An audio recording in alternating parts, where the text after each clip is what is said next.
В Якутске объявили актированный день для школьников с 1 по 8 классы. В 8 утра в столице температура воздуха составила минус 45 градусов.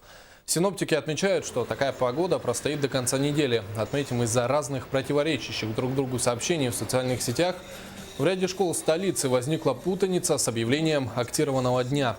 Напомним, что при минус 45 занятия отменяются для детей с 1 по 5 классы, при минус 48 с 1 по 8 классы и с 50 градусов для всех школьников. Температуру воздуха родителям необходимо узнавать только из официальных источников, а именно на сайте Якутского управления по гидрометеорологии и в эфире НВК «Саха».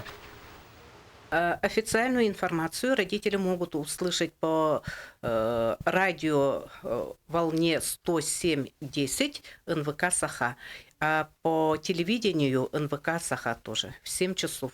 Не позднее 7 часов обычно объявляется температурный режим.